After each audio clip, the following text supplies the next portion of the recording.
as I told you now, you're doing experiments in science, business, you're doing experiments, you're learning. Absolutely. What people have to realize is we have narrowed it down to disciplines and streams because it is not just about making your company or your enterprise successful. You want to make sure everyone around you is successful and happy. When you look at our country or the civilization, what had happened is we had an all-round holistic development.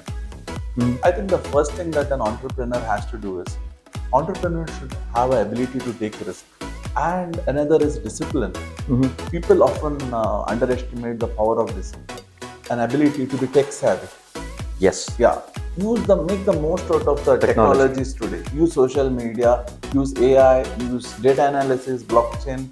Use that. See, a budding entrepreneur, I think the biggest don't is don't be satisfied.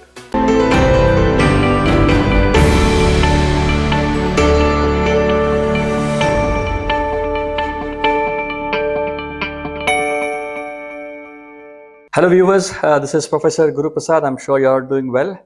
You're watching GIBS IRE Talks Podcast powered by GIBS Business School, where we explore some real stories of innovation, resilience, and purpose. Well, I often made this comment in my numerous podcasts that I host that innovation, research, and entrepreneurship is something I would say as a pillar for any economy to grow. And so is the case with India, and so is the case with GIBS as well, because we have converted this into a flagship program where we have hosted numerous entrepreneurs who have shared their incredible journey with us on this podcast. And this is a flagship program, I meant to say, where I always believe in learning by doing, right? More theoretical, more practical than just a theoretical approach. So this program has nurtured a lot of budding entrepreneurs, and today they are quite successful business venture they have set up in the country. I'm so very glad as an institute that we are able to nurture some young leaders of India. So today we have one such personality who will share his incredible journey with all of us. I'm all happy to welcome on your behalf Mr. Ajay Shetty, who is the Managing Director of Ujwal Group from the beautiful place Udupi. On behalf of all of you, let me extend a heartfelt welcome. Welcome to the show, sir. Thank you for having me. It's a pleasure is all mine. Pleasure is mine. How is life treating you? Very well. Great. So before I get into the subject, I would love to know something of your past. Maybe can you recollect your school days and the college days? How was it? There's a reason why I asked this question. At times, the journey of yours in the past is nowhere connected to the journey of your present. If I have to put it in a very simple, you thought that you would be an entrepreneur one day, or was it an accident? I would like to say at that point of a time, definitely, I do not know what an entrepreneur would be. Okay. But this is something I always thought that you would have to do something that you love. And I think being an entrepreneur, that gives you a freedom to do that. Absolutely. And at the same time, you have to take the risk as well, which I think is a beautiful thing. Because you learn from mistakes. When you do risk, take a risk, things can go in your favor and not in your favor. So I think while I did not know that I wanted to be an entrepreneur, the qualities and the traits of the entrepreneur are something that I believe was there within me. Okay, that's and naturally, it fine-tuned to make a resonance. Absolutely. Go back to your school days in the college. How was it? My schooling and college was very good. Okay. Everything was great, and You were a studious student? Yes, I was very studious. Wow. And I was a lot into getting good marks and all that. Lovely, yeah. Yeah. So it is all good. And I had, blessed, in fact, to be from Udupi. Because Udupi, everyone knows, is very good for education. You look at the top students who got marks, it's always from Dakshina Kannada and Udupi. Yes. So naturally, there was an environment to foster learning, to do well. So that was ingrained in all the educational institutions where I learned. And I particularly liked my first and second PU of Purna Prajna. Any specific reason? The reason is I had taken PCMS. Okay.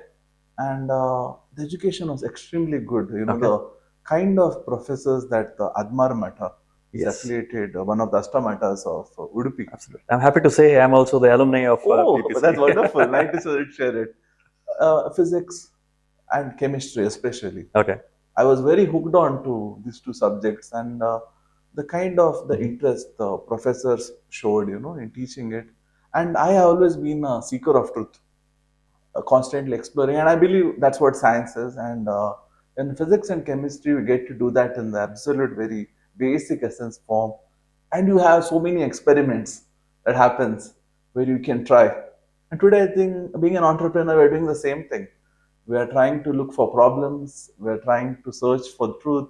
We're trying to look solutions. We're experimenting, testing. We don't know what will work exactly. You have to do that experiment and learn from that experiment, not repeat that failure, and improvise. True. So while people look at science, I often see that people say, "You have done engineering. Why are you doing MBA?" They're not connected. True. I refuse to believe that. As I told you now, you're doing experiments in science, business, you're doing experiments, you're learning. Absolutely. What people have to realize is we have narrowed it down to disciplines and streams. Knowledge is universal, interconnected, and it's a continuous process. There's not an end to it. Absolutely, absolutely. But you had this entrepreneurial mindset with you. Any specific reason why you choose science? Because commerce would have been more opt towards entrepreneurship, right? See, what had happened is there was a mindset that you have good marks. Okay. In 11th and 12th, you have to take science. That is a very traditional mindset. Yeah, and Udupi and Bangalore, generally, people expect you to be engineer or doctor. Absolutely. Especially at that point of a time. And you consider that unfortunate? Not at all. Not at all? I think everything is a very good thing that happened in life. Okay. And everything is a very good learning experience. So that was the year 2006 when I took up engineering in MIT Manipal. I did it in electronics and communication. ENC. Yeah, ENC. It was beautiful as well. Okay. Because see, what happens is people often think in a very short dimension about learning. Like they are like, okay, I want to be this, that, let me do this. From the beginning, I was always looking at the very broader picture because I was interested to learn pretty much everything. And I'm open to learning all the new technologies, streams that are not connected. For example, I have a lot of interest in law. Okay. Okay, and a lot of interest in economics, a lot of interest in even in medicine, the trends that are happening. So I look at the whole economy and the wide variety of sector. I would not limit myself to. That's the reason I call myself an entrepreneur and do not call on LinkedIn limiting myself to any profession because I believe today you have to be there in all the sectors. Absolutely, it's very essential. And once you want to be, it's a good thing if you know specific. But for me, I would not want to be limited by one certain sector. Yeah, viewers, please note, and he's also running one of the finest conglomerate of the country, I would say. I mean, that's really good. Thank you. That really makes sense what you just said about it. Right. When you wanted to get into your businesses of your own, what was the reaction from your parents? The thing is, my father has always been very supportive. In fact, even mother as well. Okay. Parents always, encouraged me to do well. And whatever I chose or I did, they've been very supportive. So when I spoke about business, naturally, they were ready to offer all that they knew. And I had that ecosystem. And I would say that along the way, everyone has been very kind to me. And I am very grateful to all of them. Everyone I met. One way or the other, they all have helped me evolve and grow. Tell me one thing. You choose not to answer also for this question. It's a purely personal question. Whomever I talk about you, they say that one greatest thing about Ajay is his approachability and humbleness, right? And you have reached the pinnacle of success without a doubt. And how are you also able to manage this? Is this a mandate, ingredient that one should have? I was having a discussion with you off the camera. Right. You had a cross opinion on this. Right. I would love to know the viewers to know about this views. What happens is there is no definite formula for success, I would say, because success itself is subjective, right, on what you would want to achieve. And there is no particular, this is the method to do it. So you all have in your mind set what you would want to be and how would you like to go there. right. Would you like to create your own path, or would you like to follow what someone has already told you? And throughout my entrepreneurial journey, I realized what matters to me the most is my country.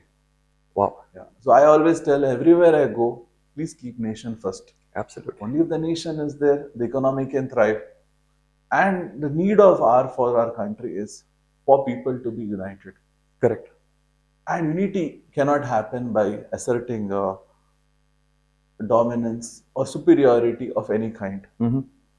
We have to go back and see what did our civilization taught. Our civilization is the one that taught that the divine lives within all of us. So when I have accepted that I can see the divine in all, naturally, a sense of kindness, compassion comes towards all beings. And in that process, I did not notice, frankly, whether humble or not. It's just that I see God in everybody, and I believe it's right that we treat everyone with respect, no matter who they are. It's only when we all come together with this mindset, once again, I believe Bharat will become Vishwaguru. Excellent point. Yeah. Thank you. Ajay, tell me this: whether this comes through upbringing or the way you mingle with the people or your college, schooling. What is that? What is that makes you really humble and approachable? See, what happens is you have a strong goal. Mm-hmm. Like I told you, I want our country to do really well. Right. And I want our people to excel, and I want our people to be happy.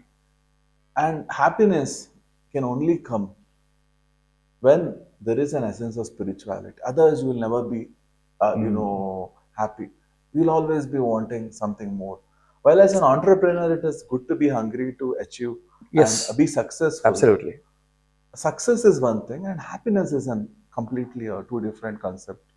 And happiness will only come when you are spiritual, I believe. A true happiness comes from that. And that joy is something once you have, felt it, you can never go back on that. True. So, like I told you, I've been very lucky with the people I met, the pilgrimages, and everyone has very supportive, especially my family, has been very supportive for me in this journey. And what I realized is that you don't just look at your family. You need to look at the whole world as your family. Wow. That principle has been given in Bharat. Vasudhaiva Kutumbakam. Absolutely. The whole world is one family. So when we go with that approach, what happens is you naturally tend to become more understanding, caring, because it is not just about making your company or your enterprise successful. You want to make sure everyone around you is successful and happy. And I think with your touch points, whoever you meet, you manage to do that. For me, that would be my success. Lovely. With this mindset of yours, can I ask you this question? Yes, please. What disturbs Ajay? See, if I have to be very honest with you, if something is that disturbs me, is that the silence of the good people, when it is mistaken, has weakness. Lovely. Yeah, I would say that.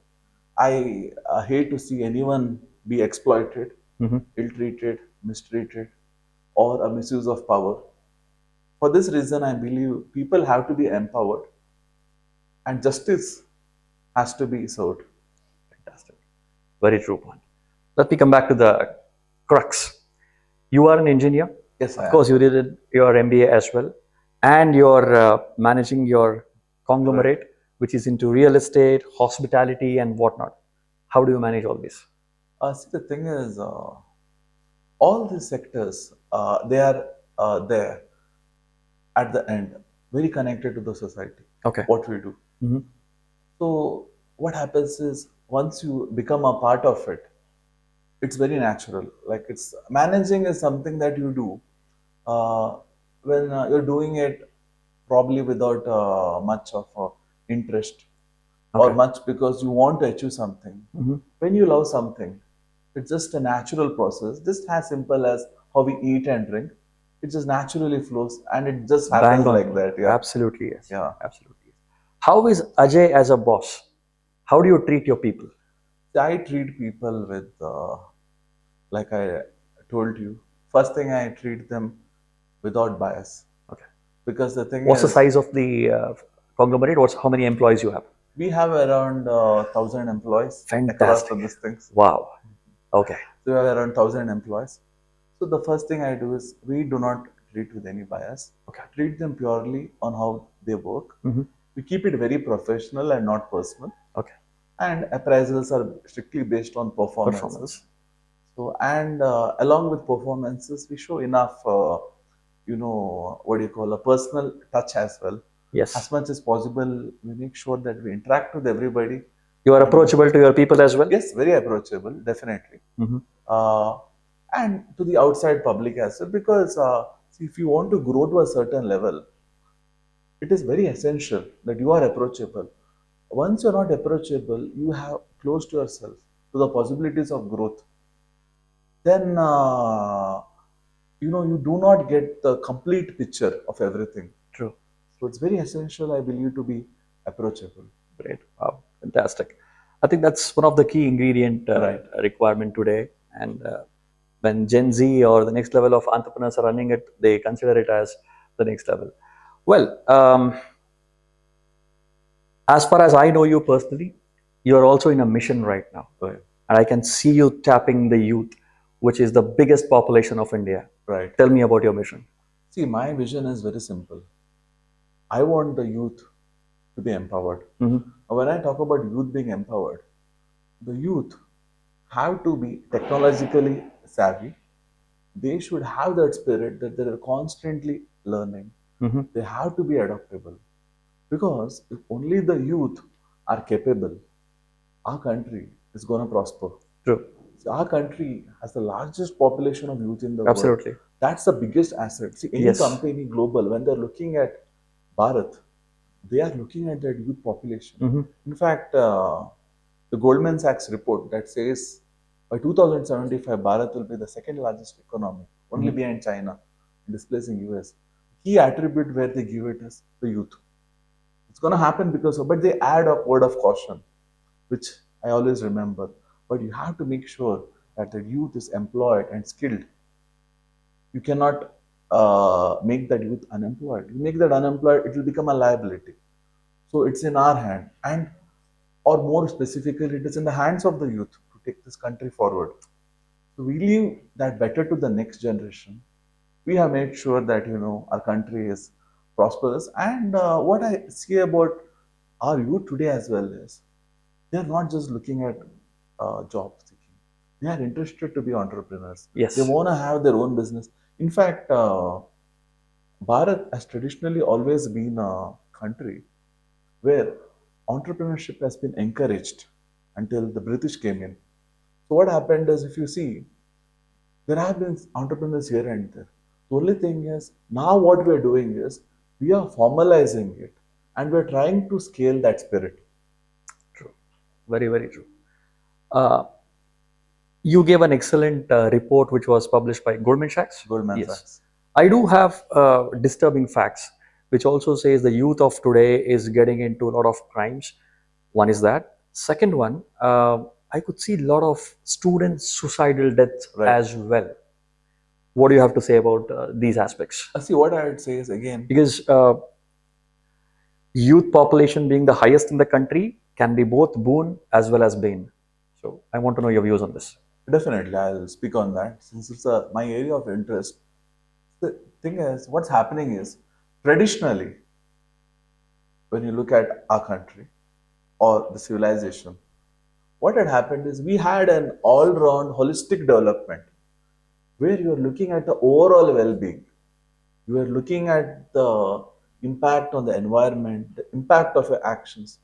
Today, what's happening is, somewhere businesses are focused more on profits. They are not conscious about what kind of an impact they are having on the environment with the long work hours, with that kind of a toxic environment that they may have created. They are not aware. There is no awareness. Everything is boiling down to profits, how much money you have saved, and leading a materialistic life. Yeah, definitely true. Profit is the key and the major purpose of business. Without it, businesses won't survive. But an all-round development is not happening. So in that process, what's happening is we are forgetting some things that are important. For example, like the family values that Yes, are there. absolutely. And sustainability need not be preached to Bharat before. It's only the recent kind of developments that we are looking, which are borrowed from the West. That again needs a separate session on sustainability, separate session on corporate social responsibility. Yes. These were all a part of our businesses, our developments. They all went in hand. Because we were disconnected from our roots, what's happening is there is a sense of identity crisis among the youth. They don't know who are we. Because they don't know who are we, someone else. See, there has to be some kind of a regulations in the OTT platforms, the exposure to social media, the internet. What's happening is some ideologies that are harmful have creeped in our youth's mind while we were not paying attention. And that has given them a very confused identity or has misled them astray. So that's what's taking them away. And the only way that can happen is every parent have to teach their children the cultural values, the civilizational values. Once that education is done right at home, naturally the child will be on the right path. And colleges, institutes, schools, even they, along with their curriculum, need to focus on the other development. Absolutely, which is big time missing. Yes. Which is big time And missing. I am very happy to note while there are increased incidents, a lot of colleges, institutes are taking initiatives to cover up that gap. True. And slowly the difference is happening. And I am very positive that in the coming times, things will change. See, these are fads and trends, what most students are following, which they do not know. Not all of them, some of them. Eventually, truth will see the light of the day. Absolutely. And I'm very sure that we'll go back slowly, taking small steps. I think national education policy is also a game changer policy. Definitely, it is looking at a very broad development. True. And it's giving a lot of freedom. The education by itself, if you look at the traditional Gurukul system. Correct. The guru would look at the students, he would identify what were they good at, and accordingly, looking at the needs of the society, he would place them there. So we had a very good system. What I think is, while it may be difficult to entirely go back to the Gurukul system, when the students are studying, there has to be some kind of an aptitude test, skill test to understand what are the students good at, what could they do, where could they be successful, and at the same time, look at what does our country need, how many, where is the skill gap. Basically, with the industry, there has to be a coordination, and with the government policies that you identify, okay, we need so many engineers, so many doctors, so many this kind of skilled laborers, we need so many, other field experts, and accordingly, institutes should have courses to produce these people. There will be that time a proper match. Because today I see industries are saying we are not finding any skilled people. Yes. And students are saying we don't have jobs. There is a big skill gap. There's a big gap. The gap has to be bridged. And the responsibility of bridging that gap lies with the educational institution. Absolutely. Wow. I mean, your vision, your purpose is very clear. Can I see you in the politics? We need people like you. When you tend to answer, it's your choice.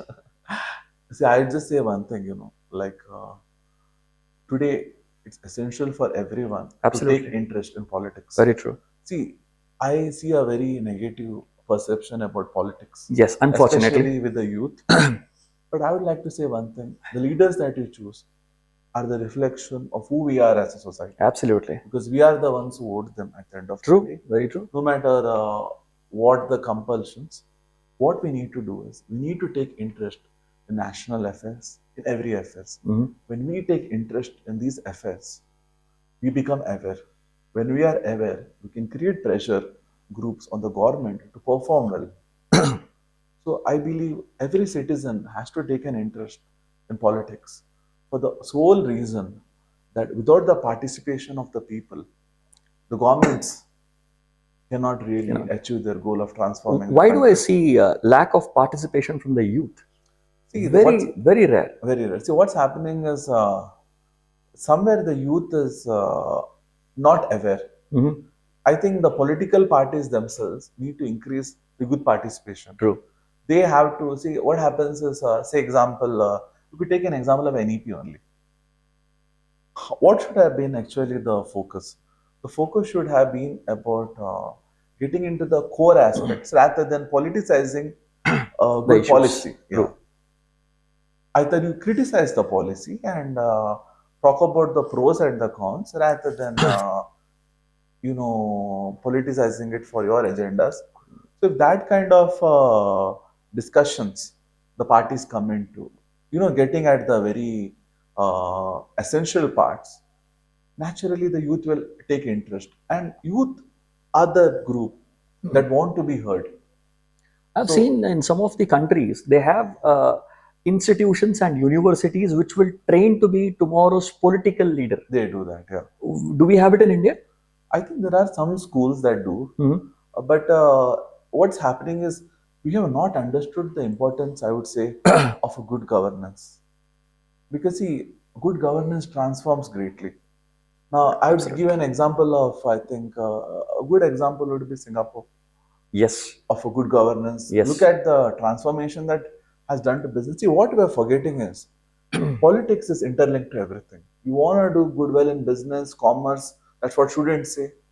How can you leave aside politics?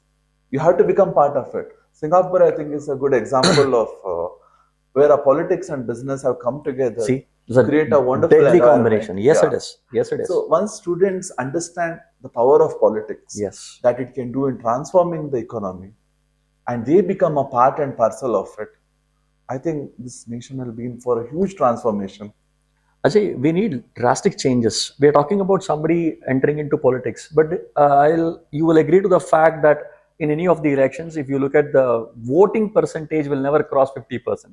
People tend to take it as a national holiday and they roam around. Especially, I see that trend in the big cities. I know. See, if you see Udupi, Bangalore, the voting percentage is quite better. High. Yes. Yeah. It's around 80%, 75, sometimes 85. Or even in other parts of Karnataka, any part of it's usually the city. So what happens is somewhere people in the city, they feel that the politicians do not address their concern. Absolutely, and that's where they get disconnected. Yeah, so they are disconnected. I believe the responsibility also lies with the politicians. Fantastic point. To reach out to them. Absolutely. Ask them what are their problems. Absolutely. What do they need to think.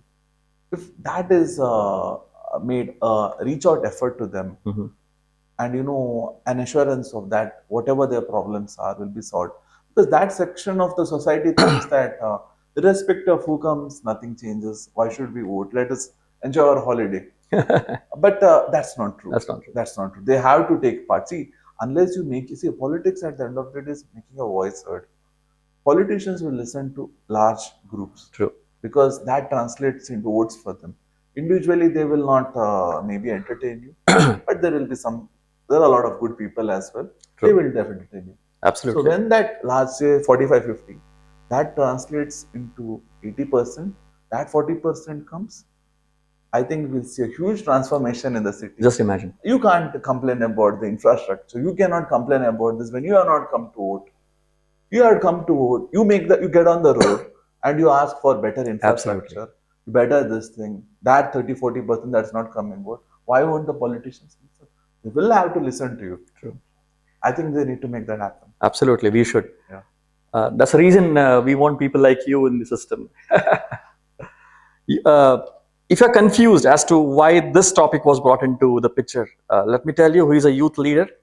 And we are addressing youths. The majority of the audience watching us is, I would say all of them are youth. So I think as a youth, as a moral, responsible citizen of Bharat, you should know your responsibilities. That's where I thought to take the advices and from the horse's mouth, I would say.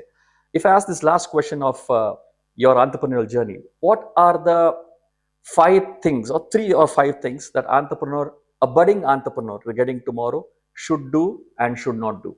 I'll just name a few. I do not know how much would they count at as I remember. I think the first thing that an entrepreneur has to do is, entrepreneur should have an ability to take risk. Right. First thing. Second thing is they need to have perseverance. Right. That quality is very essential. And another is discipline. People often underestimate the power of discipline. True. When you are very disciplined, everyone takes you very seriously. Correct. Absolutely. And naturally, your work and this thing, everything gets better. True. Apart from that, another trait that I would say is have an ability to be tech savvy. Yes. Yeah, make the most out of the technologies today. Use social media, use AI, use data analysis, blockchain. Use that. That will take you to greater heights. And apart from that, I would say another thing is don't be afraid to make mistakes. It's not about making mistakes. It's about how fast you learn from mistakes and bounce back. That will define how hard you are. True. And finally, I would like to say the world around us is changing very fast. Yes. And we have to understand that and move with it. You would be definitely successful. One more point I would add on his behalf. Yes, please. That which matches his quality, irrespective of the pinnacle of success that you have gone, make sure to be humble and approachable. That would have come from you itself, because we always know you for this. Thank you. That's a pleasure to be recognized for that. And if at all some 3 or 2 don'ts that you should not get into this, what would be that? For an entrepreneur, Yes, is it? for a budding entrepreneur. See, a budding entrepreneur, I think the biggest don't is don't be satisfied. A fantastic point. Definitely. Stay hungry. Yes. Be successful. Once you think, okay, I've achieved everything, and that thought comes into mind, growth stops. See, because what happens today, Perfect. like I told you, the world is changing fast. Once you stop, you don't stay where you are, you get left behind very far. You have to keep changing with time, adapting, evolving, and growing. One thing. And second thing is always learn to respect time. Wow, time management. Time management. So don't disrespect time. Time Please is money? respect it. Definitely, time is money. So many things we could be doing, but we are always short of time. Time is definitely money. True. And another don't is never stop learning. Learning is a continuous process. Any entrepreneur who stops learning is destined to fail. Absolutely. That's about it, I guess. Fantastic message. Last question from my side. Yes, please. Where can I see Ajay Shetty in the next 5 years down the line? I would say in the next 5 years down the line, you could see me entering different sectors. Wow. Because I believe in diversifying. Absolutely. Like I told you, we were talking about AI, Right. and now we have quantum computing. Yes. So I would like to diversify the business into various sectors Fantastic. as much as possible, and I would like to make sure that I'd inspired a lot of youth You are. to be successful and patriotic. You are already doing it. You're already doing it. Yeah, and I would like to be a part of Bharat's growth story the next 5 years. Fantastic. Awesome. Awesome message. I asked this question because I'm sure your answer would have given a lot of goosebumps and motivation to the one who are watching us from Pan India. Fantastic. I think this is the fag end of the a quick short interaction, but a most powerful interaction, I would say. Literally had goosebumps and so much of takeaways from all these numerous podcasts that we have hosted. I'm very sure even today you had a great learning from Ajay Shetty who joined. On behalf of all of you, let me extend my heartfelt thanks to Mr. Ajay for giving your time. Fantastic. It was a pleasure hosting you today. It's my honor to be here. Thank you for having me here. Thank you. Very soon you will be having this link. For the ones who have not watched us live, there are a lot of opportunities for you to view it once we upload it in your YouTube channel. Before you go, make sure that you have subscribed us in all the social media platforms, GIBS Business School and GIBS IRE Podcast. For now, this is Professor Guru Prasad signing off, and thank you for watching.